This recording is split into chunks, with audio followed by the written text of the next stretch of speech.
C'est l'heure de la grande édition du journal télévisé sur votre chaîne dont voici la charpente constituante l'ensemble d'éléments d'actualité. Le chef de l'État Félix-Antoine Tshisekedi Tshilombo a présidé au Centre culturel et artistique pour le pays d'Afrique centrale la cérémonie officielle du lancement des travaux d'élaboration de la nouvelle politique salariale des agents et fonctionnaires de l'État. Plus de détails dans ces journaux. S'agissant des scènes de pillage qui se sont observées au siège de la formation politique, le PPRD, du président honoraire de la République démocratique du Congo, Joseph Kabila Kabange, et le gouvernement congolais parle plutôt de la réédition d'une parcelle spoliée. Vous en aurez le détail au cours de ces journaux. En international, le Vatican décrète 9 jours de deuil national à partir de ce samedi 26 avril 2025 pour rendre hommage au souverain pontife, le pape François, par différentes personnalités du monde entier.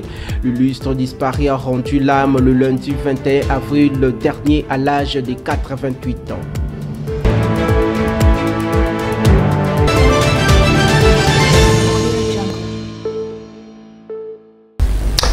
Une fois de plus, merci pour avoir porté votre dévolu sur Kinactu TV. Le chef de l'État Félix-Antoine Tshisekedi Tshilombo a présidé la cérémonie officielle de lancement des travaux d'élaboration de la nouvelle politique salariale des agents et fonctionnaires de l'État. C'était ce jeudi 24 avril au Centre culturel et artistique pour le pays d'Afrique centrale dans la municipalité de Kasavubu. Suivez à présent un extrait de l'allocution du président de la République, Félix-Antoine Tshisekedi Tshilombo, au cours de cette cérémonie solennelle.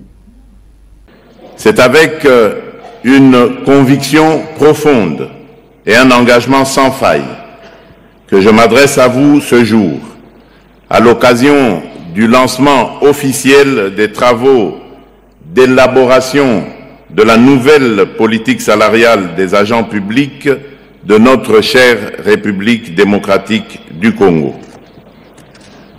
Nous traversons une étape décisive de notre histoire. Tandis que l'Est de notre pays fait face à une agression inacceptable, menaçant la sécurité et la dignité de nos compatriotes, une autre bataille, non moins essentielle, s'engage ici, celle de la justice sociale, de la valorisation de nos fonctionnaires et de la modernisation de notre administration publique. Ces luttes, bien que différentes dans leur forme, partagent une même finalité: construire un Congo fort, uni, prospère, où chaque citoyen vit dans la paix, la dignité et l'équité. Les questions présidentielles restant-y, le chef de l'État Félix-Antoine Tshisekedi Tshilombo a échangé le mercredi 23 avril 2025 par visioconférence à la Cité de l'Union africaine avec son homologue de l'Indonésie.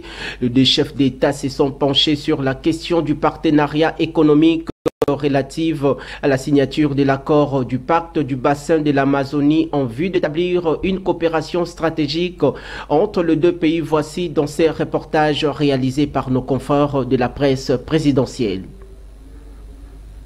Le président de la République, Félix-Antoine Tshisekedi Tshilombo, était cet après-midi en visioconférence avec son homologue indonésien Prabowo Subianto.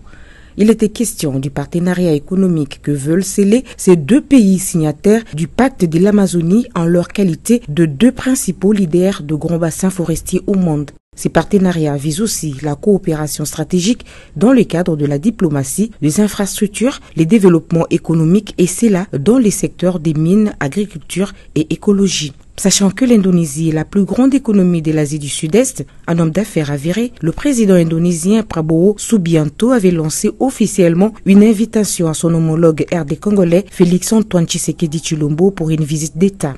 L'objectif étant d'établir la coopération stratégique en vue de faire face aux défis économiques et environnementaux. Conscient de l'enjeu, le chef de l'État a promis d'harmoniser son agenda pour une descente en Indonésie dans les prochaines semaines. Parlons à présent de la résolution du conflit entre la République démocratique du Congo et le Rwanda. À l'issue de discussions tenues le mercredi 23 avril dernier à Doha aux Émirats arabes unis sous l'égide de l'État du Qatar, le délégué du gouvernement de la République démocratique du Congo et la rébellion du M23 et de l'AFC ont convenu de travailler à la conclusion d'une trêve en vue de l'instauration d'un cessez-le-feu effectif. Cette avancée minime soit-elle est déjà saluée par certains États sur le plan international. Voici dans ses commentaires. Le délégation affirme avoir mené de discussions franches et constructives et se disent prêtes à poursuivre leurs efforts pour établir une paix durable en RDC et dans la région de Grand Lac. Elle s'engage à respecter l'ensemble de promesses faites pendant toute la durée des pourparlers jusqu'à leur conclusion. Le texte réaffirme notamment la cessation immédiate des hostilités et le rejet catégorique de tout discours de haine et d'intimidation. Les causes profondes, crise à l'est du pays ainsi que sur les modalités pour y mettre fin, les deux parties sollicitent le soutien du peuple congolais, chefs religieux et de médias pour diffuser ce qu'ils qualifient de message d'espoir et de paix. Enfin, le signataire de cette déclaration conjointe adresse les remerciements à l'État du Qatar pour ses efforts continus et son engagement indéfectible dans la facilitation de ces discussions.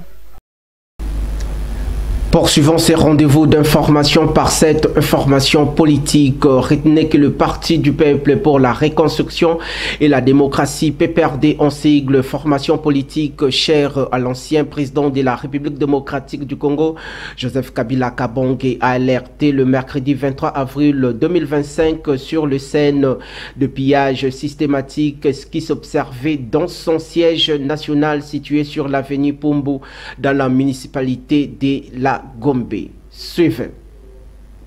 L'ancien parti présidentiel a été pointé du doigt par la Force du Progrès, mouvement de jeunes se revendiquant proche de l'UDPS, l'actuel au pouvoir. En réaction, le ministère de la Justice et garde de Sceaux précise que la justice a restitué cette parcelle à sa propriétaire. Selon un communiqué du ministère, chapeauté par Constant Moutamba, en effet, cette parcelle est la propriété de la sœur jumelle de l'ancien chef de l'État, Joseph Kabila Kabange. Par cet acte, poursuit la source citée, le ministère d'État, ministre de la Justice et garde de Sceaux, réaffirme la volonté du gouvernement de lutter contre l'impunité, de garantir le respect de droits de propriété tel que prévu par l'article 34 de la Constitution et de veiller à la stricte application des décisions de la justice.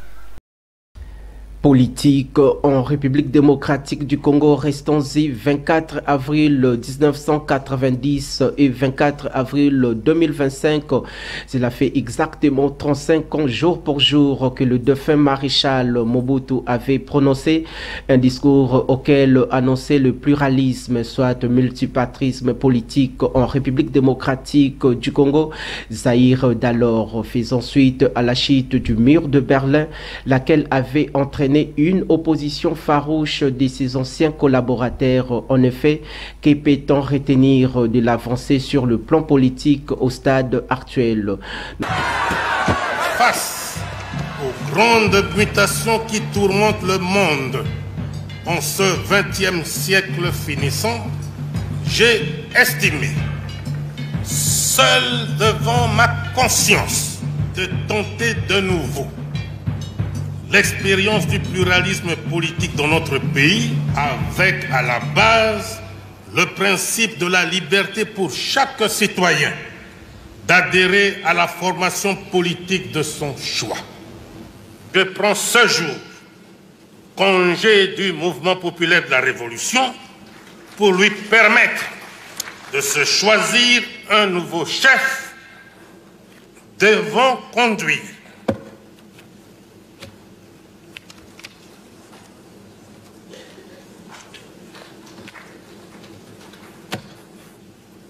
comprenez mon émotion.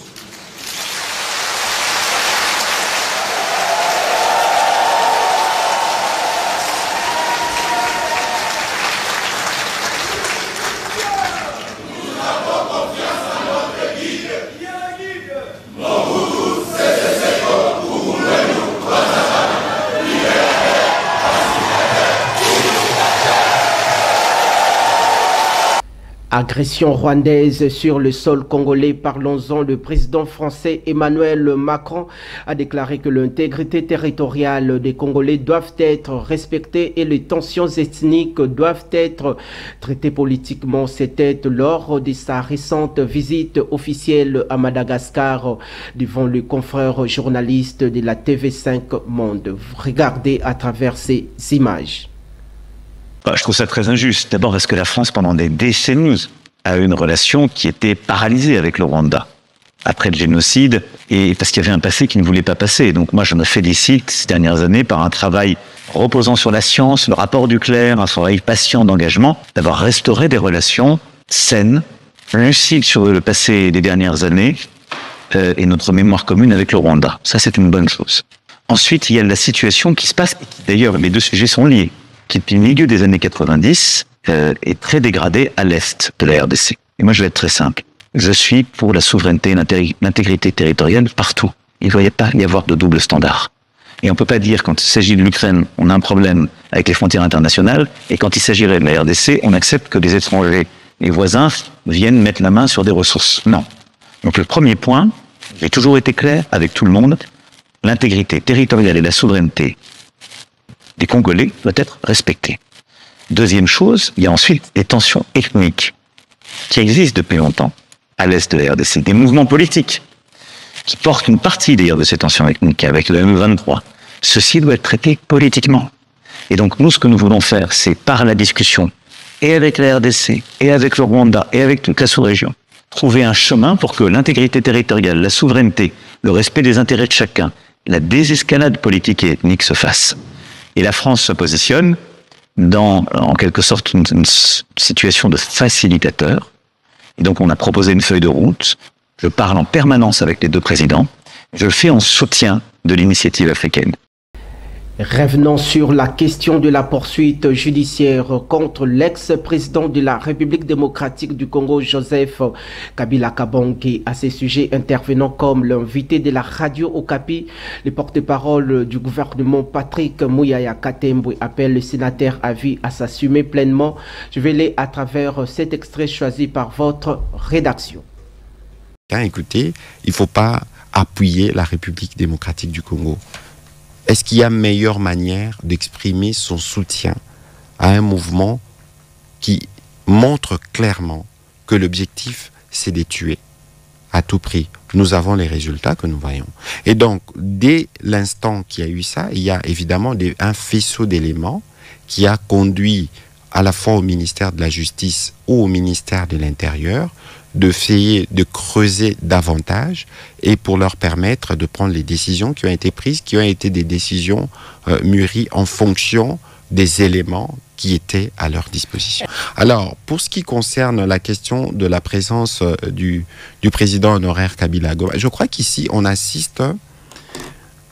deux cas de possibilité. Soit c'est un acte de lâcheté, où on ne veut pas véritablement assumer ce qui a été pourtant annoncé, y compris par d'autres leaders de l'opposition que vous connaissez, soit qu'on est dans une vaste manipulation où on a manipulé des sources crédibles, des médias, pour une annonce qui en réalité n'avait que les feux d'un brouillard. Nous savions déjà que le président Kabila était avec l'AFC M23. On le savait. La question pour nous, ce n'était pas le fait qu'il est à Goma ou qu'il n'y aille pas, parce qu'il y a un faisceau convergent d'éléments qui l'attestent. On n'a pas besoin de nous agiter encore une fois pour des choses que nous connaissons. Mais alors, si c'était réellement le cas, pourquoi ne pas l'assumer? Pourquoi ne pas montrer des photos? Parce qu'on a fait l'annonce. Ça veut dire qu'on était heureux et fiers de faire l'annonce, y compris par d'autres relais. Mais lorsqu'on est arrivé sur place, alors si on est vraiment arrivé, pourquoi on ne se montre pas? Pourquoi on veut se cacher derrière, donner l'impression qu'on a voulu ou qu'on a voulu manipuler des médias? Il faut s'assumer. Restons toujours dans ces chapitres de la justice en République démocratique du Congo. S'agissant du procès Bokanga-Lonzo, les relations interinstitutionnelles sont-elles au beau fixe, s'interrogent les observateurs politiques avertis par le simple fait que lors d'une séance plénière présidée par les speakers de la Chambre basse du Parlement, le président Vital Kamerhe avait appelé à une franche collaboration entre l'Assemblée nationale et la Cour constitutionnelle. Suivez-les à travers cet élément de votre rédaction. Je dois rappeler à l'auguste Assemblée qu'à son temps, quand le procureur général près la Cour de cassation m'avait saisi sur le cas de Nicolas Kazadi, vous avez, vous, honorable député, autorisé que le procureur général de la Cour de cassation puisse faire ses enquêtes, son instruction, mais qui a abouti à un non-lieu. Alors je me demande pourquoi nos amis de la Cour constitutionnelle n'ont pas procédé de la même façon, qui régularise la situation et la plénière va apprécier. Surtout que ici, comme vous le savez, pour Nicolas Kazadi, comme je l'avais fait à son temps pour Nemwanda Semi d'heureuse mémoire, il ne suffit pas seulement de demander la levée de l'immunité d'un député pour l'obtenir. Il faut motiver. Le bureau doit quand même avoir des matières à donner à la plénière pour examiner en toute objectivité pourquoi on veut lever l'immunité. C'est très important dans le cas de la collaboration interinstitutionnelle. Nous attendons donc une correspondance de la Cour constitutionnelle. Ceci vaut aussi pour les autres députés qui sont l'objet de tracasseries. Réponse du berger à la bergère. Après le réquisitoire du ministère public, celui de 20 ans de prison soumis à la Cour constitutionnelle contre l'ancien premier ministre de la République démocratique du Congo, Augustin Matata Ponyo, et ses co-accusés à son tour. Le président de la Cour constitutionnelle, Dieudonné Kamuleta, revient en force sur la question de la collaboration interinstitutionnelle sur cette affaire, tout en s'appuyant sur l'article 151 de la Constitution de l'RDC. Regardez. Pour le prévenu Matata, c'est son droit le plus légitime. On ne revient pas sur ce que le procureur général a dit, mais on souligne tout simplement que la Cour n'a pas connaissance d'une quelconque décision ou prise de position de l'Assemblée nationale. Les députés peuvent parler, ils sont libres. Mais l'institution Assemblée nationale n'a pris aucune position, aucune décision, parce que, étant le sanctuaire de la démocratie, l'Assemblée nationale sait très bien que la teneur de l'article 151 de la Constitution ne lui permettrait pas une telle position. L'indépendance du pouvoir judiciaire est consacrée, et l'interaction entre institutions doit être respectée. Cet article dit très bien que l'Assemblée nationale ne peut ni donner d'injonction au pouvoir judiciaire, ni intervenir dans un procès en cours. L'Assemblée nationale, étant au courant de cela, a normalement pris aucune position contrairement à ce qui peut être dit. Ce faisant, nous continuons. Monsieur le greffier, vous actez que l'instruction qui a commencé à l'audience passée continue. En international, évoquons de nouveau la question sur la disparition inopinée du pape François. Il faut savoir que le Vatican vient de décréter 9 jours de deuil national en mémoire du souverain pontife à compter de ce samedi 26 avril 2025, jour des funérailles où les yeux du monde entier seront rivés vers le Saint-Pierre pour exprimer la profonde tristesse. Toujours en international, le président ukrainien Volodymyr Zelensky a interrompu sa visite officielle en Afrique du Sud pour rentrer dans son pays après les frappes russes sur la capitale Kiev dans la nuit du mercredi 23 au jeudi 24 avril 2025 qui ont fait au moins 10 morts, notant que ces derniers devraient se rendre à Pretoria. C'est même jeudi au regard du changement du temps de l'Afrique du Sud sur la problématique de la guerre en Ukraine, longtemps taxé des positions pro-russes. Parlons cette fois-ci de valeurs nutritives. Que savez-vous de la citronnelle? Complétez votre connaissance dans ces commentaires que la rédaction vous propose. Suivez le timbre vocal de notre consoeur Ruth Boa. La citronnelle ou verveine de Inde, de son nom scientifique Symbopogon citratus, est une espèce de plante herbacée tropicale cultivée pour ses tiges et feuilles aux qualités aromatiques. La citronnelle possède plusieurs vertus. Ses tiges fraîches sont employées dans la cuisine pour leur goût citronné, infusées dans le bouillon ou le plat en sauce. Mais ce sont leurs vertus anti-moustiques qui sont le plus connues. Ce n'est pourtant pas la seule qualité de cette plante médicinale dont les feuilles sont traditionnellement utilisées dans d'autres indications. Retenons que la citronnelle a des propriétés digestives, elle soutient le fonctionnement des reins, elle est anti-inflammatoire et antidouleur sous sa forme d'huile essentielle en cas de rhumatisme et d'arthrite. L'huile essentielle de citronnelle a également des vertus anxiolytiques. Enfin, en cas de forte transpiration des pieds, cette huile exerce une action déodorante et régulatrice. Il est également possible de mettre quelques gouttes dans ces chaussures pour éviter le mauvais odeur.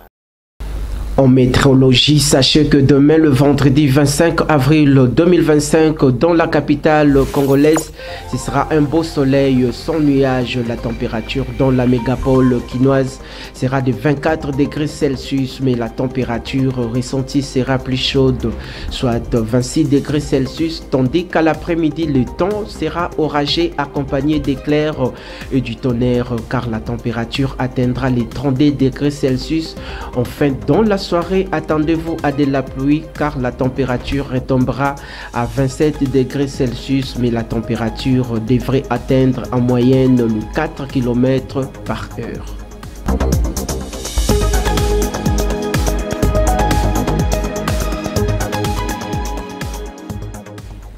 Avant de mettre terme à cette grande édition d'information, la rédaction de votre télévision vous propose la belle sélection des journaux parus ce jeudi 24 avril 2025 dans la mégapole quinoise.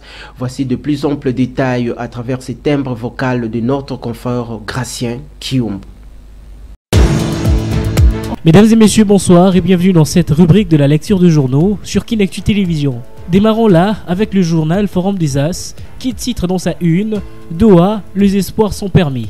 Le journal précise, dans une déclaration conjointe, hier mercredi 23 avril 2025, les délégués du gouvernement et ceux de l'AFC M23 d'accord pour une cessation immédiate des hostilités dans l'est du pays. Les espoirs restent encore permis à Doha, capitale du Qatar, où représentants de la République démocratique du Congo et ceux de l'AFC M23 s'entendent pour parler de paix sous la facilitation de l'État qatari, en vue d'une solution durable de la crise sécuritaire qui embrase la partie orientale de la République démocratique du Congo. En effet, une déclaration commune signée par les deux parties a sanctionné la fin de la première phase des discussions entre le gouvernement et la coalition AFC M23 qui s'est déroulée dans la capitale qatari.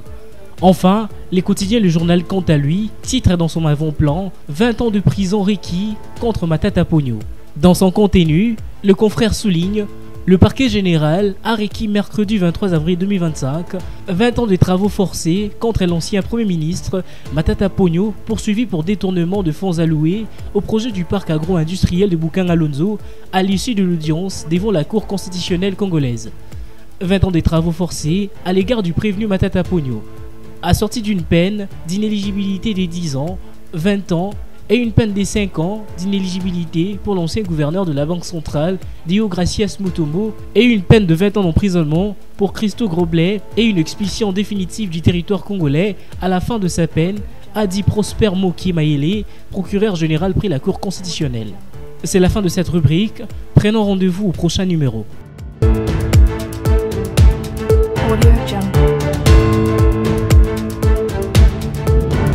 C'est ici que s'achève cette session d'information sur KinActu Télévision, votre partenaire d'excellence.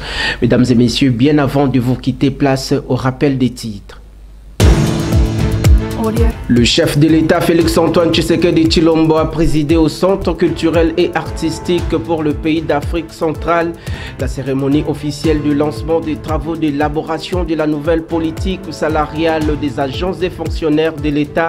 Plus de détails dans ces journaux.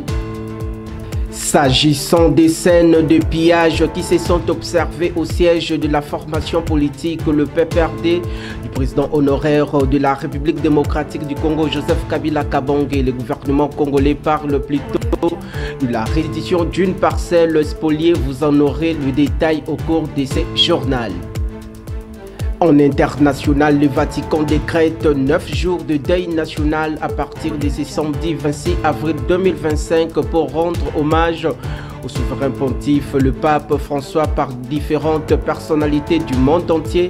L'illustre disparu a rendu l'âme le lundi 21 avril dernier à l'âge de 88 ans.